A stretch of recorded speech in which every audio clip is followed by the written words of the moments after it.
This is News 8 Now, this morning.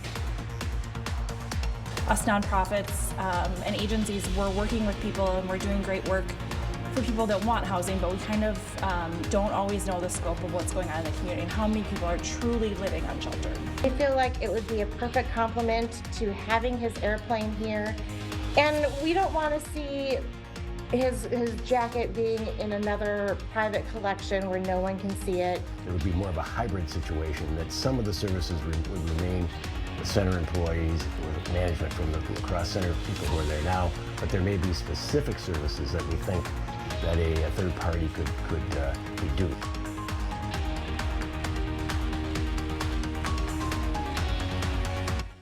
Good morning, I'm Dua Ashrar. And I'm Derek Sibley. If you have been watching our newscast for about 3 months, you would have noticed that we've been reporting from our newsroom. The reason for that is because our studio was getting a remodel, which we finally get to show off today. Yeah, that's right, Dua. Our staff put in countless hours to build this technologically advanced and modern studio. It's one of a kind. It's not only in La Crosse, but it's also across all of western Wisconsin. So from here on out, we'll bring you minute-by-minute news, weather, and sports updates around the clock from this studio. We now have more ways to keep you connected to our home, and our slogan promises to expect more. So as our show goes on, we'll be able to share more of it, and we appreciate your patience the last 3 months as we made this big transition. A huge thank you to our team of engineers and our control room staff, who deserve a huge amount of credit for making all of this possible. So thank you for waking up alongside us. And to start off, Derek, can you do the honors of showing off your new weather center? Absolutely. And hopefully giving us some good news to go along with this brand new set? Yeah, well, I don't know how much good news I have because it's going to be cold, Dua. And of course, as you know, we got snow coming in right now. But yeah, let's get right to weather. I do want to show you this brand new weather setup here, at least from a weather center perspective. And you can see we got a couple of monitors that we're working with. We have CityCam here on the left and on the right. We have our weather graphics. And right now we are tracking snow showers moving through, as you can see, most of the Coulee region this morning. This is really all associated with this pretty broad, strong low pressure system that we are tracking now across northern Minnesota. And this system is heading in our general direction to provide the snowy weather. And behind it, we are going to be tracking some pretty cool temperatures as well. Now, as of right now, we're currently sitting into the 20s, 27 right now in Winona. It's 20 degrees for you in Black River Falls. And in La Crosse, you're currently at 21 degrees. Getting back to what we're seeing here across portions of the area too, Winona's 27 and Eau Claire currently sitting at 19 degrees with some of those cloudy skies, and winds are out of that southerly direction. So as we take you through your planner, we'll keep the snow in the forecast through at least 9 o'clock. And then the rest of the day there, as you can see, we're going to continue to remain on the cloudy side with temperatures well into the 20s and 30s. And coming up in just a bit, Dua, we'll talk about more what we have to show here for you in the studio from news and weather perspective. And of course, we'll take a look at that full weather forecast in just a bit too. All right, let's kick off this morning with some news. Police in the town of Campbell still need help trying to find a missing teenager. Jaden Halverson ran away from her home on Sunday afternoon. She's 15 years old and around 5'6". She has a piercing on her eyebrow and 2 piercings on her nose. She also has tattoos on her knuckles. When she ran away, she had red hair. She might be wearing a black puffy winter jacket. If you have any information on Jaden, call the Campbell Police Department. La Crosse police are still looking for a missing woman. Jennifer Peterson hasn't been heard from since the end of September. She was living in La Crosse at the time, but mentioned relocating. She has a history of living in several different counties in Wisconsin and throughout the country. Her family is concerned for her safety, so if you have any information, call the La Crosse Police Department or contact investigator Dominic Jacobs at the number on your screen. A new survey asked Wisconsinites what the state's Department of Health Services should do with the $8 million in opioid settlement funds. The DHS is asking where you think that money should go to for harm reduction associated with opioid addiction. The department will use the feedback to decide which existing and new projects to support. The survey is available now through February 17th. It's in both English and Spanish, and we have a link on our website, news8000.com. Sudden infant syndrome, death syndrome, or SIDS, is still a medical mystery, but researchers are getting closer to having answers. SIDS is defined as the unexplained death of a seemingly healthy baby under a year old. A new study suggests genetics may play a role over the course of 39 years. Researchers discovered that siblings of babies who died of SIDS also have a higher risk of dying suddenly. A Mayo Clinic genetic counselor says this study is a good first step in finding answers and prevention. It's a great basis for follow-up studies to then look at, what are maybe some environmental or genetic factors shared by these families to try and pinpoint if there's a specific genetic component that we can identify and then maybe test people for to know if they would be at risk. For now, though, there's no guaranteed way to prevent SIDS from happening, but you can make sure your baby is sleeping safely. Experts recommend making sure your baby is sleeping on their back and to keep their crib as bare as possible. Local nonprofit organizations united to collect crucial data on the unhoused population in La Crosse County. Volunteers met early Thursday morning to do the point-in-time count. Multiple teams of volunteers walked through downtown La Crosse to get a head count of each unsheltered person they see, and if given the chance, they give those individuals information about local resources and local shelter availabilities. These point-in-time counts are another way to support our unsheltered community, but it is near impossible to get an accurate head count. Us nonprofits and agencies, we're working with people and we're doing great work for people that want housing, but we kind of don't always know the scope of what's going on in the community and how many people are truly living unsheltered. Volunteers counted 36 unsheltered people on Thursday. Additional volunteers are needed to help hospice patients at Gunderson Health System. The number of helpers decreased during the pandemic, and the system is trying to build back a team of people willing to help those in end-of-life care. Medicare requires the hospice department to log at least 66 volunteer hours each week. Volunteers help out by being a companion to the patient, playing games, listening to stories, or doing some light housekeeping. Volunteers are also helping the patient's primary caregivers since they're with the patient 24/7. That can be pretty exhausting and overwhelming for their family. So sometimes a volunteer might just come over to spend some time with someone so that their wife can go grocery shopping or do whatever else needs to be done outside the house. Volunteers must be 18 years old to apply.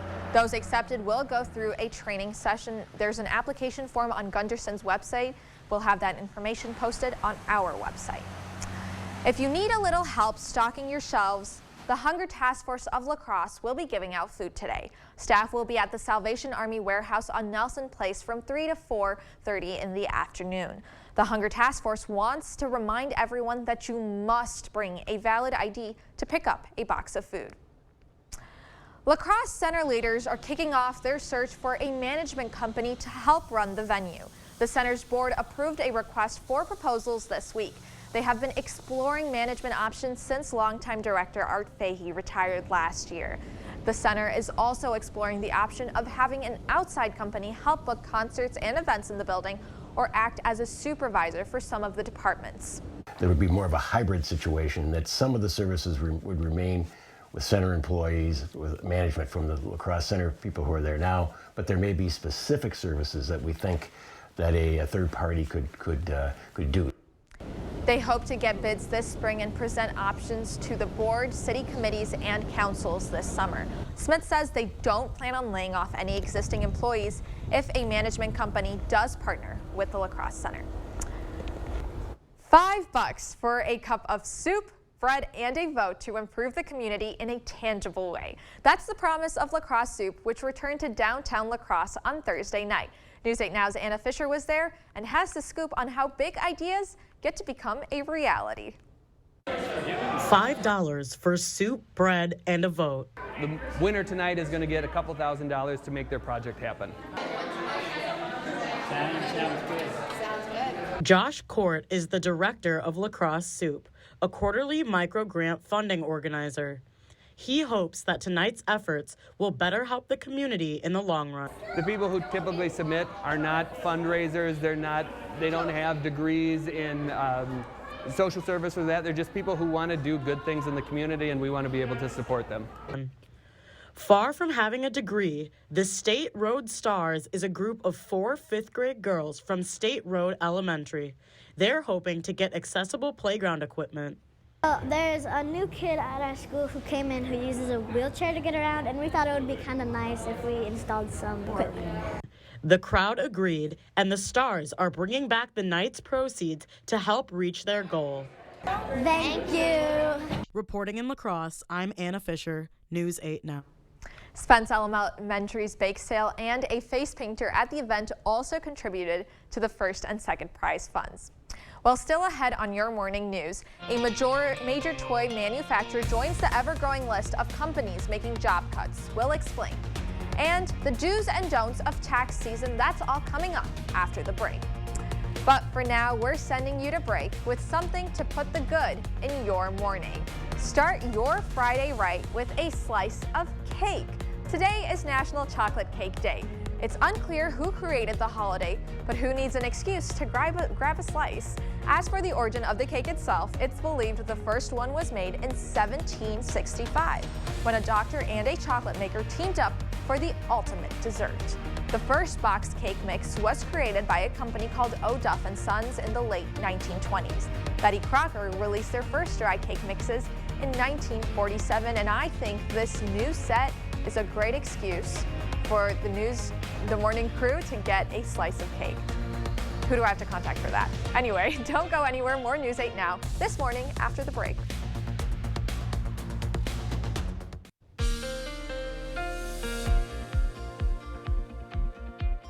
Well, we continue to watch the snowy weather move through the Coulee region, as you can see, moving from west to east. And some of these snow showers are a little heavy at times, but a lot of these are relatively light in nature. You can see this large low pressure system here behind me, and that system is responsible for bringing us the snowy weather here across much of the region. But let's get checked now on your zone forecast. And what does the rest of the day look like? Well, I can tell you we're going to be hovering right around that freezing mark with some of those snow showers here this morning, with high temperatures expected to reach 34 today in Solders Grove and a high of 33 in New Albin here today. Now, moving a little bit further north across the central areas, we'll be looking at 32 in Melrose come this afternoon, with highs into the 20s and upper 20s to low 30s, that is, across our extreme northern tier. So we'll get checked now on your schoolcast, showing us that we will be looking at some snow showers for the bus stop, 30 degrees and a little bit of a breeze to work with too for the lunch hour. This afternoon around dismissal, you're looking at 27 degrees, cloudy skies and a few breezes here still to work with to give us some chilly conditions. As far as your dog walking conditions go, well, we are going to be looking at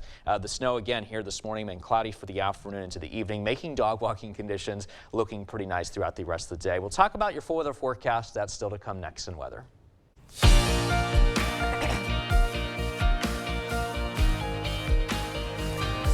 Sam's Club says members can expect to see more locations popping up over the next several years.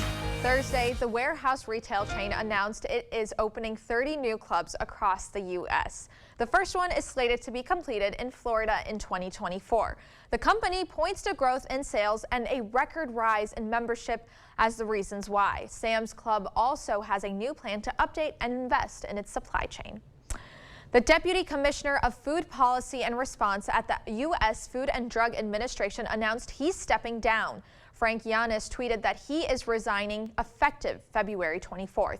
Along with his resignation letter, in it he detailed his unhappiness with the structure of the FDA's food safety program, saying it significantly harms the FDA's ability to operate and to protect the public. He also proposed the FDA create a more centrally focused food program.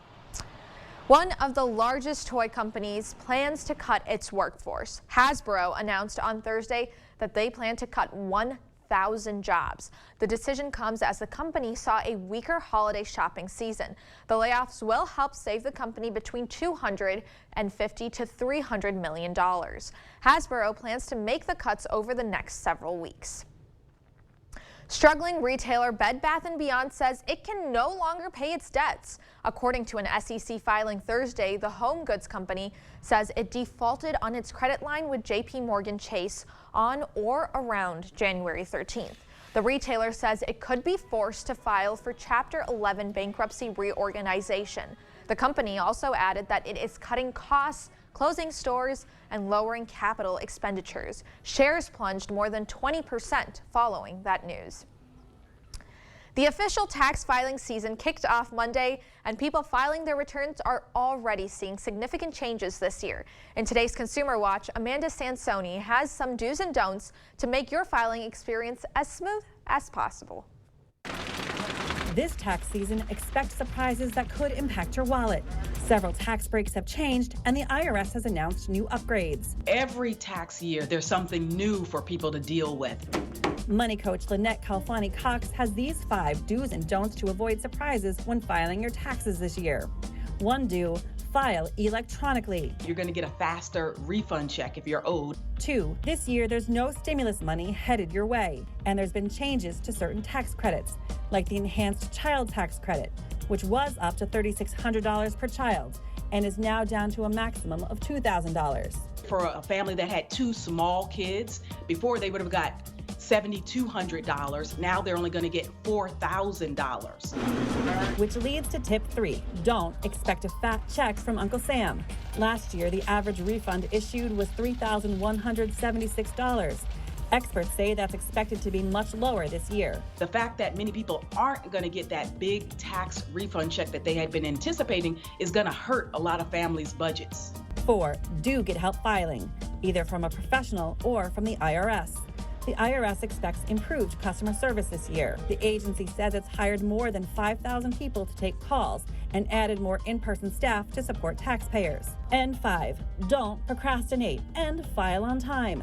This year, the official date to file returns by is Tuesday, April 18th. Tax filing and payment deadlines will be extended for anyone living in counties declared federal disaster areas due to the recent natural disasters. That includes storm victims in several counties of California. They now have until May 15th, 2023 to file their returns. Still watching snowy conditions move through the Coulee region. In fact, you can see plenty of widespread snow all across the area. Luckily, these are pretty light in nature. A couple of snow showers embedded, though, are turning heavy at the moment. You can see a low pressure system. This is that Alberta Clipper that we've been mentioning here the past couple of days, moving in our general direction, pushing all the snow across much of the area. And behind it, we are expecting temperatures to drop pretty quickly. In fact, you can see where those colder colors are up towards the Bismarck area. They're currently at 21, but a lot of the Midwest is currently into the 20s and 30s. Our temperatures currently across the Coulee region are into those upper teens to low 20s at the moment. So we're going to keep the snow in the forecast through the morning, and then by noon, that's when we will be starting to be cloudy, and then cloudy skies throughout the rest of the day today. And again, those temperatures holding steady into those 20s and 30s. You'll see on Sky Tracker that the snow will continue to move towards the east. Here comes that front that we're mentioning here, and behind it you can see we will be looking at some clearing of the snow, but still looking cloudy. That northwest breeze picks up here a bit as well to help bring down the temperatures and make it feel a lot colder too. Notice the cloud cover across the area is still lasting as we head through around the 6 o'clock hour. But it is possible we could see a little bit of clearing here overnight before those clouds once again pick up though. So again, that system tracking its way towards the east, and all that snow is gone here this afternoon. And then next is what we're watching is the shot of some colder air that is going to be moving in here, especially as we head into the weekend and also into next week. It looks like it's just going to be hanging around here because the official forecast from the Climate Prediction Center does show that we are going to continue to keep our temperatures well below that average mark for our highs and our lows because of that cold air behind the system rushing in here for a while. As of right now, conditions here in La Crosse are looking a little bit snowy. Temperatures at 22. Notice the gusty winds here around over 20 miles an hour. In Eau Claire, looking at a few light snow showers. Temperatures for you are currently at 20 degrees here for your temperature. 31 in Black River Falls, 31 in Viroqua, and down south Basketball, you're looking a little bit warmer with a current reading of 35 degrees. And as we take a look now at your 8-day forecast, we are going to be looking at temperatures dropping into the teens tomorrow and also into Sunday. In fact, we could be as low as the single digits for Monday for our high, and then we're pretty much back in the teens for the rest of next week as well. Our low temperatures are also going to drop below zero starting Monday morning, Tuesday morning, and it looks like for most of next week too, especially Thursday and Friday morning, well below zero too. Stay with us though. We're back with much more news and weather still to come on News 8 Now this morning, but we are taking a quick break with a look at what happened on this day in history for January 27th. Stay with us.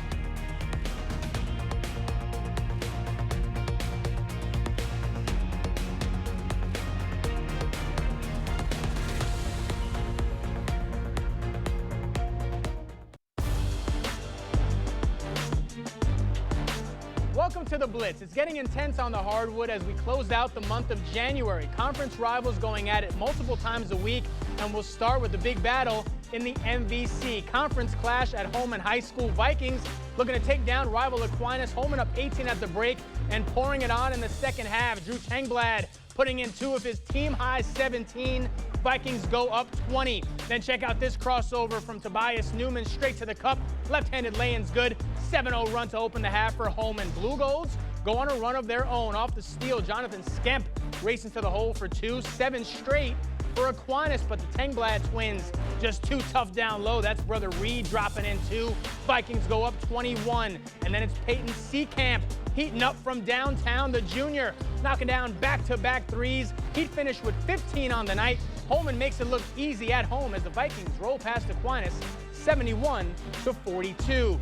Cooley Conference foes clashing at GET last night. Norseman in the house taking on the Red Hawks. The home team picking up right where it left off Monday night. Braden Anabas putting in the first 8 points of the night for GET. Then it was Cody Schmitz from downtown. He's going to bury the 3. 13-point lead for the Red Hawks, and they kept pouring it on. Look at this pass. Red Hawks open the night on a 21-0 run.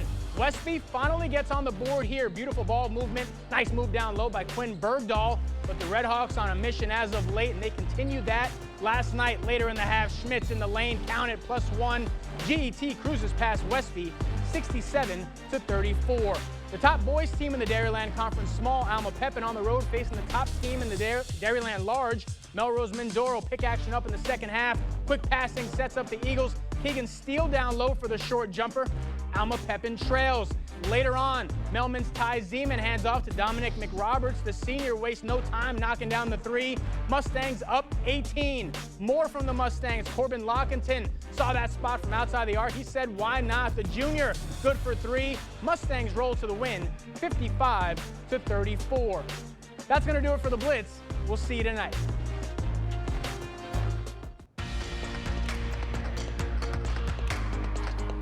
Breaking overnight, thousands of protesters marched in rallies across Australia on Thursday. January 26 marks the country's National Day, which makes it the anniversary of British colonial settlement. Many object to the holiday, saying it signifies the beginning of the Indigenous relocation on the continent. Although it's a public holiday in Australia, many businesses and government institutions no longer require their staff to take the day off. Protesters also call it Invasion Day. A Japanese telescope camera captured this glowing spiral in the sky over Hawaii. Researchers for the Subaru telescope noted on Twitter it seems to be related to the recent launch of a new SpaceX satellite. One expert says this usually occurs when a part of a satellite dumps fuel or generates a trail of exhaust while rotating. Similar events have previously been spotted, including shortly after a California Falcon 9 rocket launch last year. Science fiction has truly become a reality. Chinese scientists have designed their own miniature robot that can shapeshift and even escape cages. This video was taken as part of their research, which was published Wednesday in the journal Matter. As you can see, the robot is solid while it's in the cage, but it slowly liquefies to get out. Scientists say they got the idea from sea cucumbers, which can alter their stiffness to protect themselves. In Minnesota, a White Bear Lake police officer is in the hospital after investigators say the man he was trying to arrest shot him in the stomach. It happened late Tuesday night at an apartment complex in White Bear Lake. This morning, we hear how this incident may proceed from a Minnesota defense. The suspect accused of shooting a White Bear Lake police officer is being held on suspicion of domestic assault, threats of violence, and attempted murder. It was a warrant for the man in an ongoing assault case that led officers to this apartment Tuesday night. Records from that 2021 case show the suspect repeatedly threatened to shoot the officer, have him raped, and have his children assaulted. The officer expressed fear and concern for his safety. Later, the man was civilly committed. Joe Tamburino, a criminal defense attorney not associated with the case. If they appear to be a danger to themselves or others because of their mental health status, they could go through a civil commitment process. A civil commitment doesn't necessarily mean being confined somewhere, though. There are less restrictive options of getting the person help.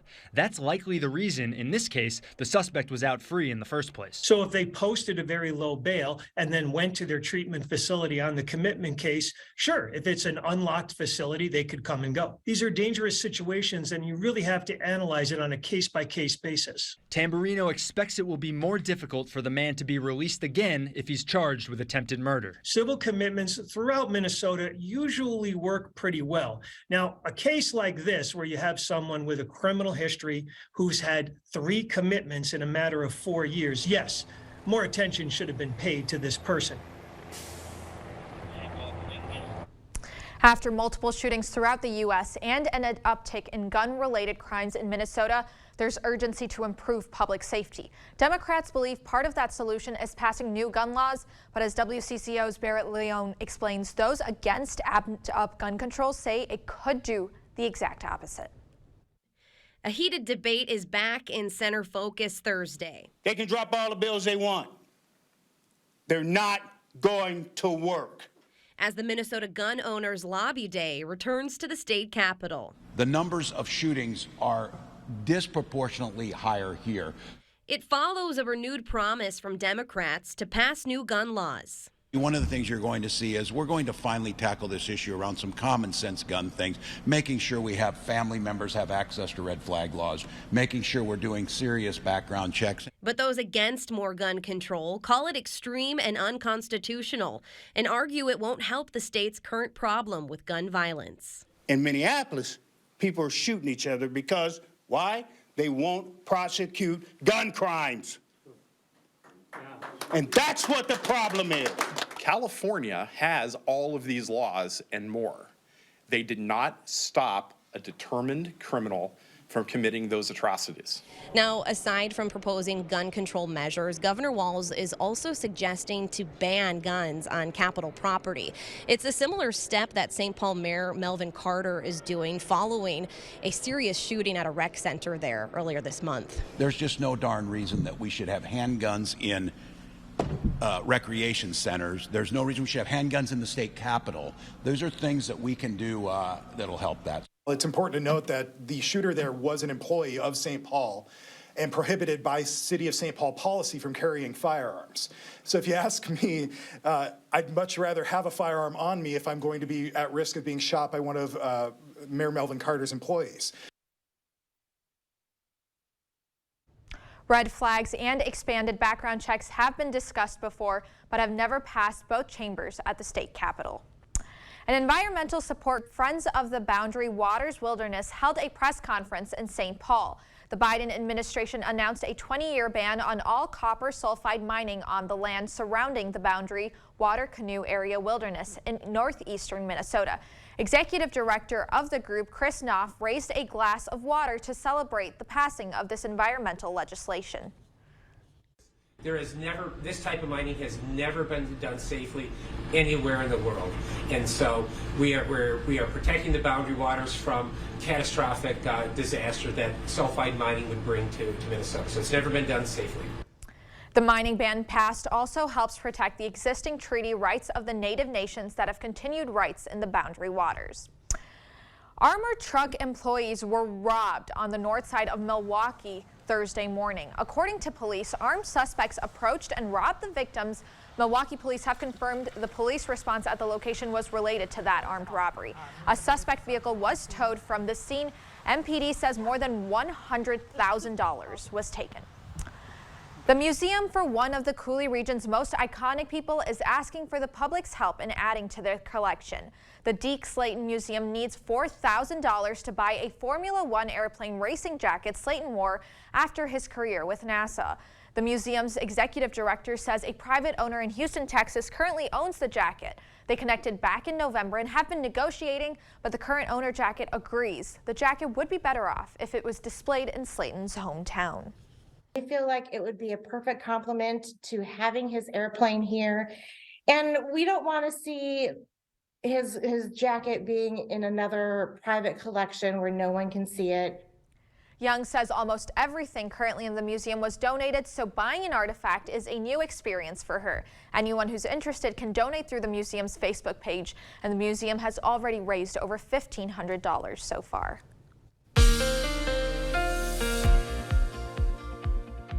Well, it sure is a pretty snowy start outside right now. Let's get a check on those current conditions for you. And you can see that we are looking at some snow flurries here from CityCam 8 with temperatures at around 22 degrees. We're looking at a south wind right now at around 16 miles an hour. Now, we do have more snow here coming in, as you can see on the hour-by-hour forecast, with the snow showers moving in between now and then roughly around 10 o'clock. That's when a lot of that snow will come to a close. Now, I'll keep moving. You can see the rest of the day is going to be looking fairly cloudy here, to say the least. And temperatures into the 20s this morning, warming up briefly to about 30 degrees as we head towards noon. Then we drop back into the 20s again between around that 2 to 4 o'clock hour here today. And it does look like that beyond this, that our temperatures will continue to drop here as well, along with that west-northwesterly breeze in place that we will be looking at here throughout much of the day. But stay with us, though, because coming up in weather, we'll talk more about the snow here on the radar. And plus, we are going to get into the details of how long this cold weather pattern that we have coming up here in the forecast will last. Dua?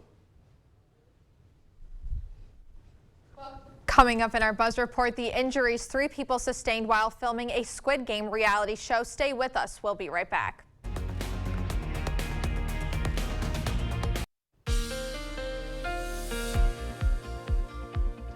Well, we continue to watch the snow showers move in from west to east and spread pretty much everywhere across the Coulee region this morning. And it's really all associated with this trough of low pressure that we are watching. This is the Alberta Clipper that we've been mentioning here these past couple of days, moving in our general direction and spreading the snow here across the upper Midwest. Now, behind it, our temperatures are going to take a drop. And as of right now, across the Midwest in general, we are currently sitting into the 20s and 30s. And some spots are into the teens here, too. Across the Coulee region, we are now into those low to mid-20s here, to say the least, with 27 right now in Winona and 20 degrees in Sparta, 21 degrees there in at Black River Falls. Now, throughout the rest of your day, here's what we can expect. After that snow clears, we're just looking at mainly cloudy skies throughout the day, and notice the temperatures slowly dropping as we progress throughout the day as well. That's because we're expecting that front to move in to help give us some much colder temperatures. And out ahead of that front here, you can see it's providing the snow showers moving in across the area from the west and pushing its way towards the east. Now, by the time we reach noon, all of that snow is gone. Then we're just left over with cloudy skies between the early to mid and also late afternoon. Pretty much throughout the rest of the day, skies will just be looking on the pretty gloomy side of things, even as we head into tonight here too. So we'll track the system even further. You can see as it continues to move in, it's going to provide some very cold air behind its cold front. And that's why we are expecting temperatures to drop down quite a bit. Now, as we take you into tomorrow, we're watching a weak disturbance move through. That could provide some snowy weather along with the cold weather that's already moving in across the upper Midwest. So here's a look at that 6 to 10 day temperature average. Because of that cold air kind of sitting here for a while behind that system, we are expecting averages for our highs and lows to be very cold for this time of the year. And we'll get to that 8-day forecast in just a second. But first, I want to show you those current conditions in La Crosse now. It is 22 degrees here, so you might need that jacket here this morning, along with some snow showers that are currently falling in Eau Claire with temperatures at 20. South winds right now at 13 miles an hour. And visibilities are lowering because of that snow too, by the way, at around 2 miles for you right now in Eau Claire. Temperatures today are expected to reach those low 30s, so we're going to hover right around that freezing mark here this afternoon. Now, as we take a look at your 8-day forecast, you'll see what we're talking about with those temperatures dropping into the teens this weekend and also into next week. We'll see a little bit of more sunshine, but partly to mostly cloudy skies is what we'll call it here over these next several days after we get through the snow. Our low temperatures are expected to drop here too, so they're going to be affected as well. They're going to be dropping into the single digits, and Monday and Tuesday morning dropping below 0, and then what looks like that trend's going to continue into next week as well.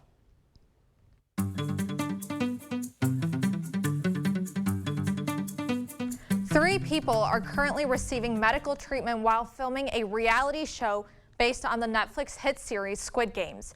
It happened in the United Kingdom, but it's unclear what happened. Squid Game: The Challenge is based on the events in the original fictional show, which resulted in death for the losers. Participants competed in a below temperature settings. Netflix admits that the very cold temperatures were there, but says participants were prepared for that and said medics were kept on site.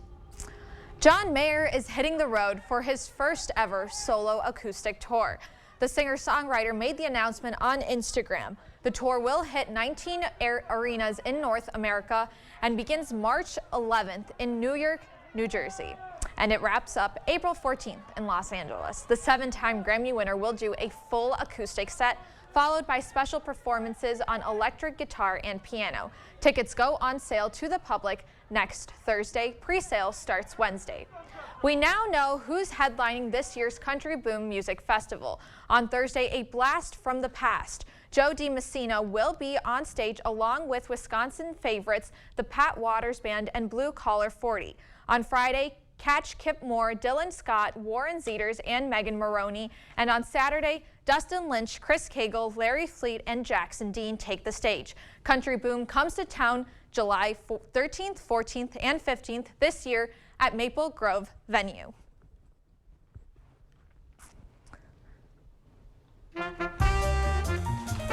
All right, it's time for Look Who's 8. Our first one is to Boston, who is turning 8 months. Now, Boston loves to play with all his toys, watch his dad play basketball. We're still working on getting his picture for you. And, of course, snuggle with his mom. There he is. What an adorable Right? smile. Well, happy 8 months to Grace. Grace also loves to snuggle. She enjoys eating new kinds of food and watching her wild older brother. That is such an older brother thing, and oh my goodness. Oh my gosh, these smiles today are just killing me. And we also want to wish Lincoln a happy 8th birthday today. Now, Lincoln loves to draw and make his own comic books. He also likes to play with his Nintendo Switch, hopefully Mario Kart. I also love Mario Kart. And share random facts. Happy 8th birthday to Amelia. Amelia loves to play dress up and go sledding with her sisters. Well, happy 8th birthday to Otis. Otis loves to draw, bowl, and his dog.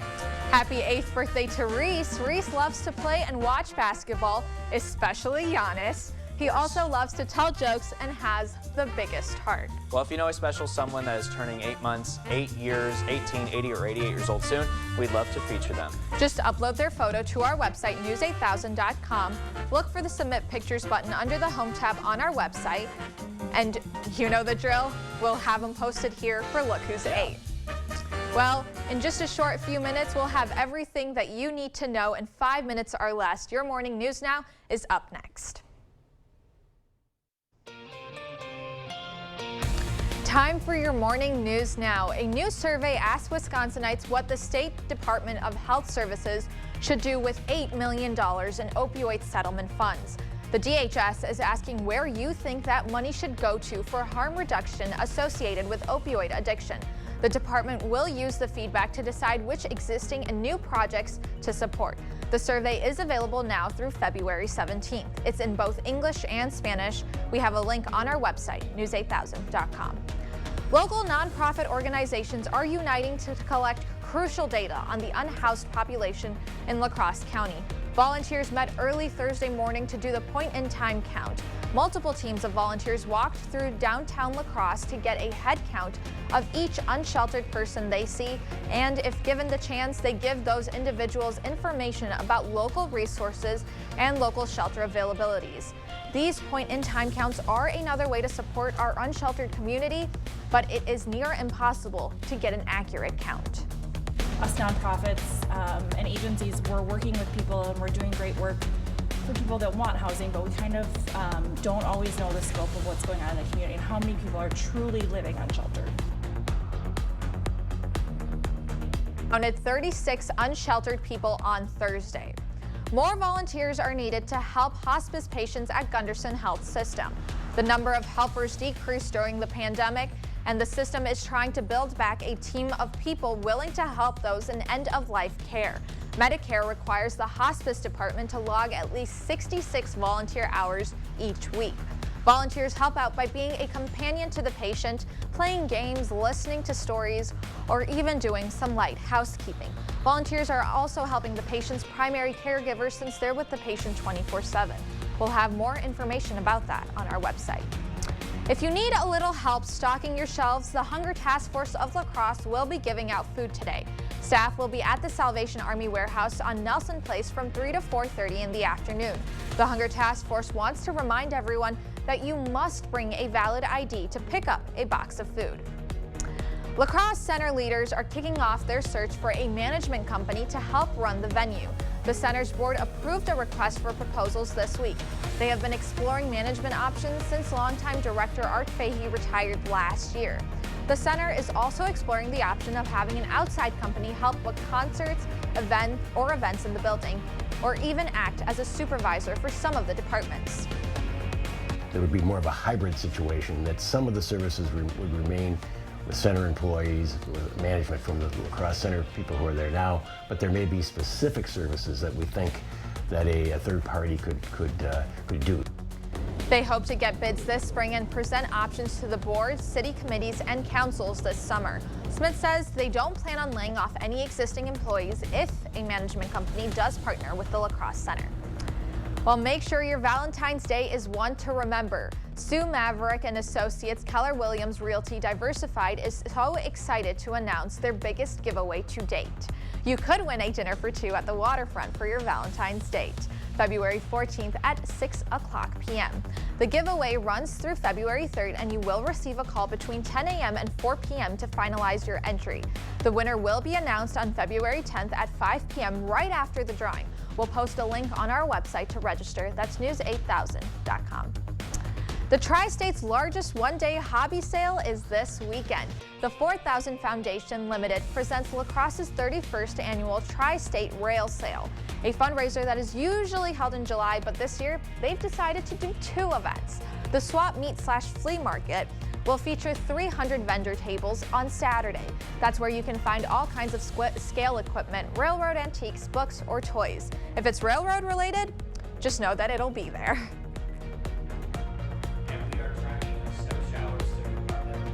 The Cooley region now as we speak. These are their way towards the east here this morning.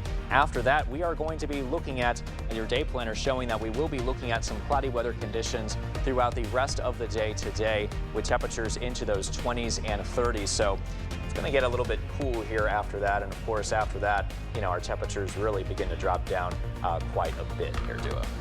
All right, Friday, new set, kicking off the weekend. How do we feel about this? It's taken some time to get to get used to, but I think overall it was a pretty job well done. That is between us and of course the control room. And yeah, I thought you're already on that weekend mood. Yeah, my mind's going right now because it's that morning show. It's early. What are you gonna do? It's early. It is. Well, thank you for watching News 8 Now. We'll be back here at noon.